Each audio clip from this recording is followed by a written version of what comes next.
बिरादरान इस्लाम और मेरे प्यारे इस्लामी भाई और बहनों, अस्सलाम वालेकुम।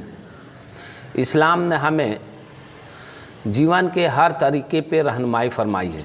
नबी करीम सल्लल्लाहु अलैहि वसल्लम ने फरमाया है कि तौबा और इस्तिग़फ़ार करते रहना चाहिए। नबी करीम सल्लल्लाहु अलैहि वसल्लम ने फरमाया कि मैं ख़ुद दिन में 100 बार तौबा इस्तिग़फ़ार करते रहता हूँ।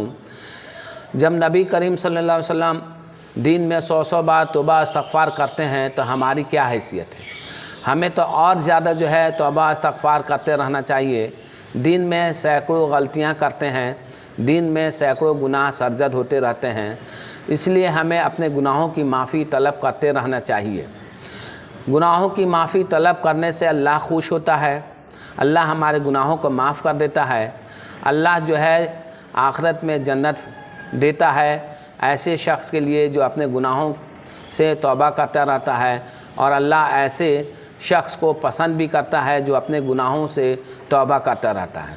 इसलिए अपने गुनाहों से तौबा इस्तिग़फ़ार करते रहना चाहिए। उसमें कोई आर महसूस नहीं करनी चाहिए, कोई शर्म हया महसूस नहीं करनी चाहिए, क्योंकि अल्लाह हमारे हर हाल से वाकिफ़ है।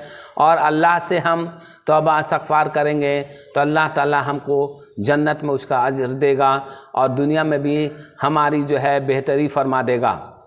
जो लोग अपने गुनाहों पे नादिम होते हैं, अपने गुनाहों के लिए तौबा इस्तिग़फ़ार करते हैं, अल्लाह ताला उनको बख्श देता है और उनको उनके दर्जात को भी बुलंद फरमा देता है।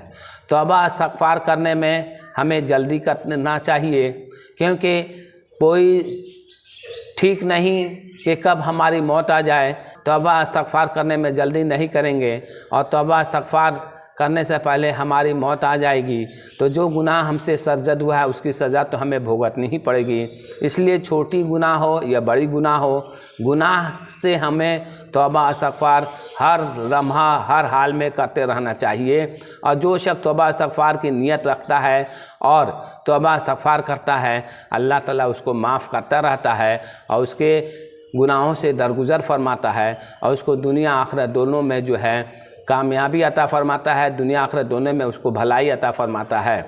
हज़रत अबू सईद रज़ी अल्लाह तआला अन्हु कहते हैं कि नबी करीम सल्लल्लाहु अलैहि वसल्लम ने फरमाया कि बनी इसराइल में एक शख्स था, उसने 99 आदमियों का खून किया था, यानी 99 आदमियों का कत्ल किया था।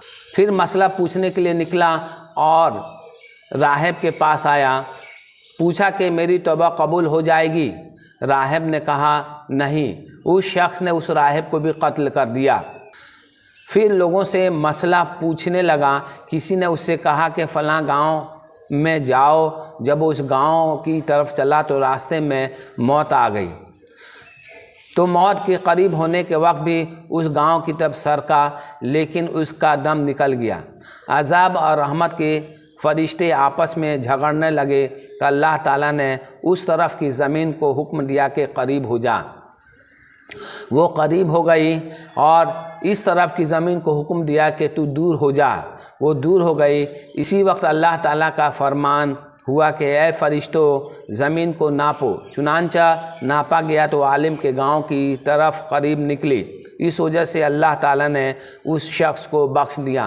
तो देखा आपने कि अगर आप तौबा के नियत रखते हैं और तौबा करने के मसला पूछने के लिए अगर आप किसी आलिम के पास जा रहे हैं, नियत आपको तौबा करने की है, अगर रास्ते में आपका दम निकल जाता है तो अल्लाह ताला जो है आपकी इस नियत की बरकत की वजह से आपको माफ़ फरमा देगा।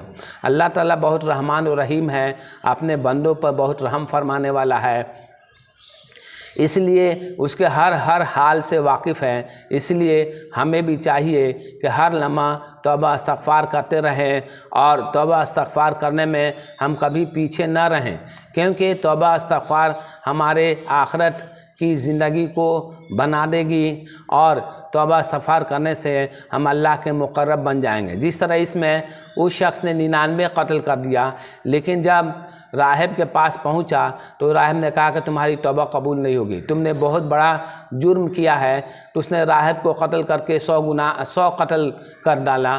फिर भी उसके दिल में ये बात बैठी रही कि हम मसला पूछें कि हम मेरी توبہ قبول ہوگی یا نہیں، اور وہ گاؤں کی طرف چلا، عالم کے گاؤں کی طرف چلا، لیکن راستے میں دم نکل گیا، تو اللہ تعالیٰ نے اس پہ رحم فرما کر اس کی توبہ اس بنیاد پر قبول کر لی کہ وہ توبہ کرنے کی نیت سے مسئلہ پوچھنے کے لیے گاؤں جا رہا تھا، اس لیے اس کی نیت جو ہے توبہ کرنے کی تھی، اور وہ توبہ کرنے کے لیے جا رہا تھا، اس لیے اللہ تعالیٰ نے اس کو بخش دیا، اس کو معاف کر دیا۔ اس لیے ہمیں بھی توبہ استغفار کرتے رہنا چاہیے، اللہ سے معافی تلافی کرتے رہنی چاہیے، تاکہ اللہ تعالیٰ ہمارے گناہوں کو معاف فرما دے۔